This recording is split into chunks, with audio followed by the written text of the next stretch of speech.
Assalamualaikum warahmatullahi wabarakatuh.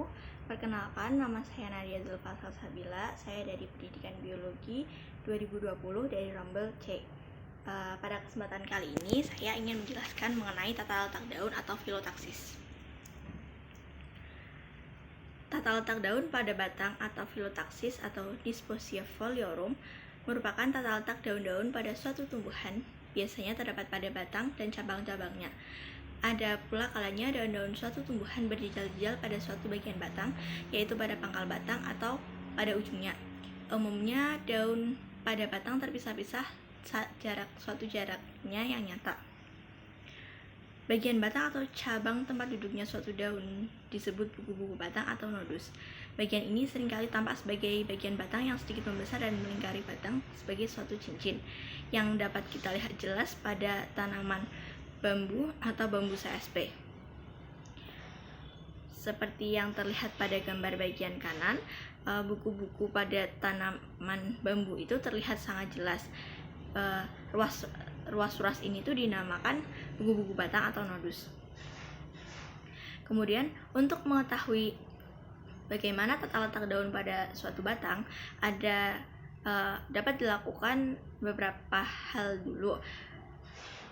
Yang pertama dahulu berupa jumlah daun yang terdapat pada suatu buku batang. Kemungkinannya itu ada 3. Yang pertama, pada setiap buku-buku batang hanya terdapat 1 daun saja. Yang kedua, pada setiap buku-buku batang terdapat 2 daun yang berhadapan-hadapan. Dan yang ketiga, pada setiap buku-buku batang terdapat lebih dari 2 daun.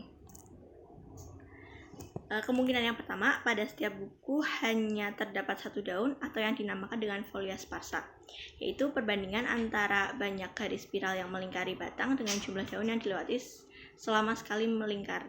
Nilainya sama untuk satu jenis tumbuhan. Rumus daun atau divergensi. A merupakan jumlah garis spiral yang dilewati, dan B merupakan jumlah daun yang dilewati untuk mencapai daun yang tegak lurus dengan daun permulaan garis spiral. Sudut divergen merupakan jarak sudut antara 2 daun berturut-turut yang nilainya tetap pada satu jenis tanaman. Rumusnya itu dengan A per B kali 360 derajat. A-nya itu merupakan jumlah garis spiral yang dilewati, dan B merupakan jumlah daun yang dilewati untuk mencapai daun yang tegak lurus dengan daun permulaan garis spiral. Selanjutnya ada deret Fibonacci. Pecahan A per B membentuk suatu deret angka pecahan yang merupakan rumus daun suatu tumbuhan. Tiap suku di belakang suku kedua merupakan pecahan yang pembilangnya diperoleh dengan menjumlahkan 2 pembilang suku yang ada di depannya. Pada setiap suku dalam satu deret merupakan pecahan yang penyebutnya merupakan selisih antara penyebut dan pembilang suku di depannya. Contohnya itu ada deret 1 per 2 dan kemudian ada sudut 2 per 5. Ortostik merupakan garis-garis tegak lurus pada batang yang telah dilewati. B yaitu jumlah daun yang dilewati untuk mencapai daun yang tegak lurus dengan daun permulaan garis spiral. Lalu ada spiral genetik, yaitu garis spiral yang melingkari batang yang merupakan garis penghubung daun dari bawah ke atas. Roset atau rosula merupakan tata letak daun yang tersebar sehingga daun-daun yang kedudukannya rapat, berjejal-jejal dan sulit ditentukan urutan tua mudanya. Roset dibagi menjadi 2. Yang pertama ada roset akar, yaitu batang yang dimiliki suatu tanaman sangat pendek sehingga semua daun terlihat berjejal-jejal di atas tanah. Contohnya itu adalah tanaman tapak liman atau Elephantopus caber. Yang kedua ada roset batang, yaitu jika daun yang rapat berjejal-jejal terdapat pada ujung batang. Contohnya itu adalah pohon kelapa atau Cocos nucifera. Contoh roset ini merupakan gambar dari contoh roset. Yang pertama itu adalah roset akar. Roset akar itu contohnya adalah pada tanaman Elephantopus caber. Dapat dilihat bahwa dari permukaan tanah susunan daunnya itu berjejal-jejal. Sedangkan contoh yang kedua adalah roset batang, yaitu pada tanaman kelapa atau Cocos nucifera. Kemungkinan yang kedua yaitu pada setiap buku-buku batang terdapat 2 daun. 2 daun pada setiap buku-buku batang letaknya itu berhadap-hadapan. Jaraknya terpisah sebesar 180 derajat. Pada buku-buku batang berikutnya biasanya kedua daunnya membentuk silang dengan 2 daun yang ada di bawahnya tadi.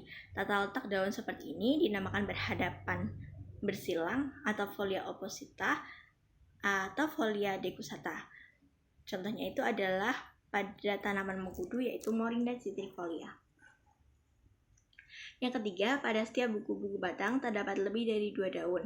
Tata letak daun ini dinamakan berkarang atau folia fertilisata dan dapat pula ditemukan pada pohon pula yaitu Alstonia scolaris, pohon alamanda atau Alamanda cartatica, dan pohon oleander atau Nerium oleander.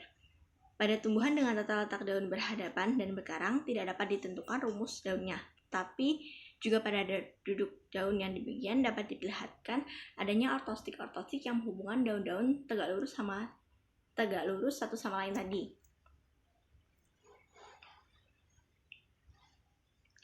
Bagan atau skema dan diagram tata letak daun.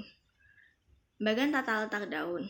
Batang tumbuhan digambarkan sebagai silinder dan padanya digambarkan membujur ortostiknya. Demikian pula buku batangnya. Daun-daun digambar sebagai penampang melintang helaian daun yang kecil.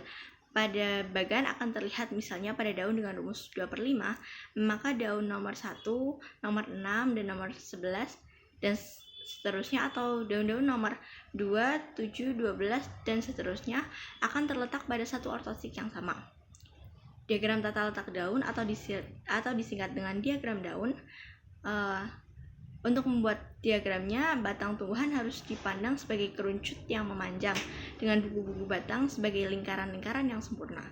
Pada setiap lingkaran berturut-turut dari luar ke dalam digambarkan daunnya seperti pada pembuatan bagan tadi dan diberi nomor urut.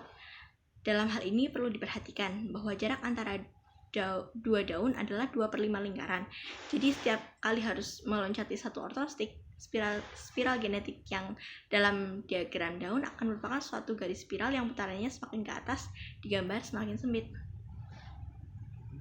Bagian kiri merupakan gambar diagram duduknya daun menurut rumus 2/5. Dapat kita lihat bahwa jarak dari satu daun ke daun yang lain itu dapat ditentukan sudutnya, yaitu 2/5 dikali 360 derajat. Kemudian yang bagian kanan merupakan bagian daun menurut rumus 2/5. Selanjutnya ada spirostik dan parastik. Garis-garis ortostik yang biasanya lurus ke atas dapat mengalami perubahan-perubahan arah karena pengaruh berbagai macam faktor. Garis-garis ortostik dapat menjadi garis spiral yang tampak melingkari batang.